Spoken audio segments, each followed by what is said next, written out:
कह जो उत्थे करनी हूँ। कहन लगा अच्छा तुहानू किस तरह पता चलिया कि मैं मैनचेस्टर तो आया।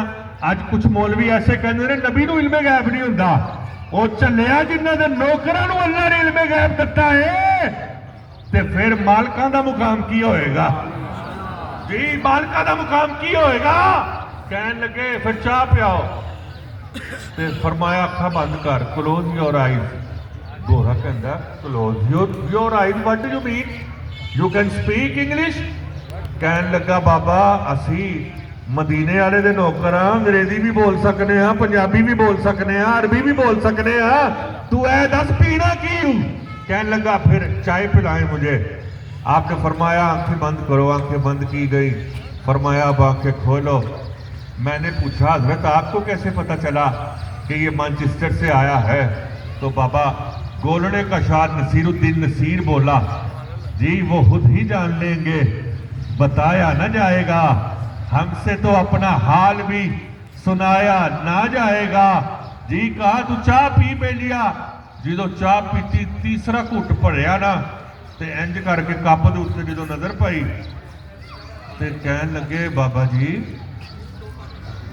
इनू एक तो फारग करो, मैनू वो वाला दीन नहीं चाहिए जिहड़ा है दसन डे, मैनू वो दीन चाहिए जिहड़ा तुसीं दसन डे जे। मैं 4 महीने हो गए पुछ पागल हो गया कि मलका बलकीस का तख्त किंज आया, तुहानू सवाल भी नहीं किया, तुसीं आप ही लिया के इत्थे मैनू चाह का कप भी पेश करता। बाबा कहन लगा बेलिया गल की है जरा दिलों दसना।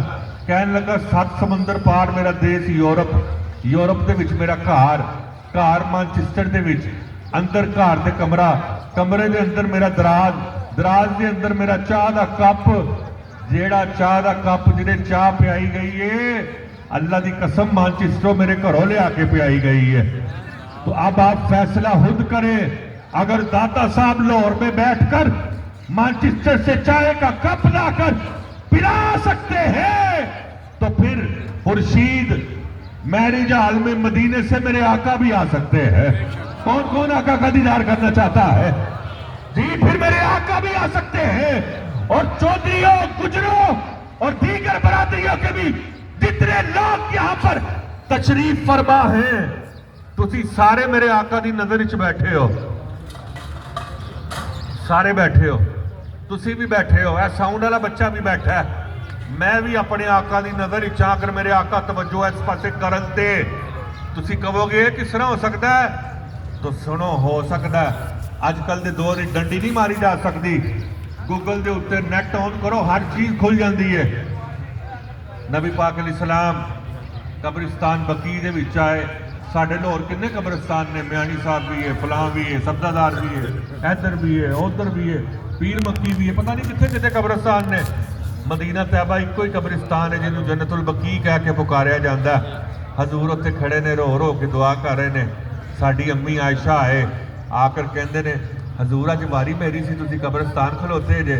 फरमाया मैं तेरा हक मारन वास्ते नहीं आया, मैं इत्थे अपने गुनाहगार उम्मतियां दी बख्शिश वास्ते कब्रिस्तान आया जी। ओए सक्का पुत्र प्यो नूं मिलन कब्रिस्तान नहीं जाता, महीना 2 महीने 3 महीने लग जाते ने जी। दोवें हथी आटा गुन्ने, दुखा दिते पेड़े, जांदी वार मुहम्मद बख्शा कोई नहीं लग्या नेड़े, सोहनी शक्ल ते आशिक होना कादी ए दानाई, ओ सोने ते आशिक हो जा जिससे शक्ल बनाई, बोता फल बेरी नूं लगे, कुछ ढह जांदे कच्चे, ओही वट्टे खान मुहम्मद रहंदे जेड़े पक्के, जेड़ी मेहंदी रंग ना देवे उस मेहंदी दा की लाउना, जिथे ज्ञान दी कदर ना होवे उत्थे लैन किसे की जाउना। तानू सोने दे जी। आप थोड़ा थोड़ा आगे हो जाए, पीछे दोस्त खड़े हैं, आने दे, बिस्मिल्लाह। कहता भाजी, कहता नौकर की ते नहरा की, सानू तो मुहब्बत ही बड़ी तुहाडे नाल। आखिरी शेर पढ़ना पैसा, जेड़ी मेहंदी रंग ना देवे उस मेहंदी दा की लाउना, जिथे ज्ञान की कदर ना होवे उत्थे लैन किसे की जाउना। जहां पर आपकी कदर ना हो लोग तुम्हें सोने के बर्तन में खिलाएं, वहां ना जाया करो।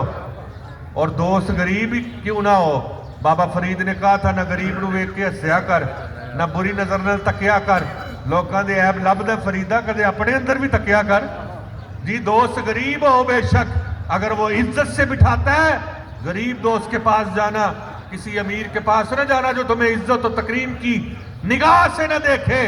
अब फैसला आपने खुद करना है। बाज लोग कहते हैं कि ये हतम दिलवाना नबी पाक अलैहिस्सलाम से साबित ही नहीं है। इसका जवाब देना चाहिए या नहीं देना चाहिए? बोले तो सही यार। अब आपने असल मकसद समझना है, असल चीज है इसाले सवाब करना। की बोले भाजी, उच्ची तरह बोलो।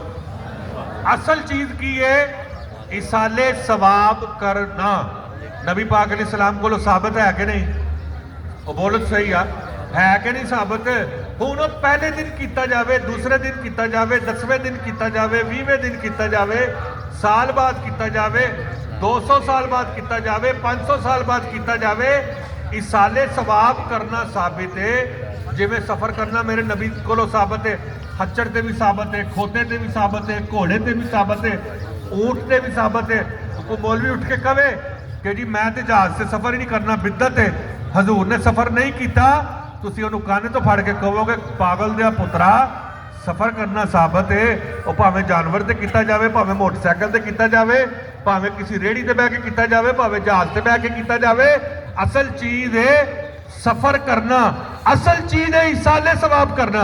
ओनू दूजा कह लो, ओनू तीजा कह लो, ओनू साता कह लो, ओनू 10वां कह लो, ओनू 40वां कह लो, नबी पाक अलैहिस्सलातु वस्सलाम करो इसाले सवाब करना बिल्कुल साबित है, साबित है, साबित है।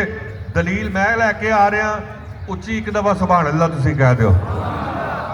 और सागर ने पता कि क्या सी, है दुआ याद मगर हरफे दुआ याद नहीं, मेरे नगमात को अंदाज़े नवा याद नहीं, मैंने पलकों से दरे यार पे दस्तक दी है, मैं वो साइल हूँ जिसे कोई सदा याद नहीं, जिंदगी जबरे मुसलसल की तरह काटी है, जाने किस जुर्म की पाई है सजा याद नहीं।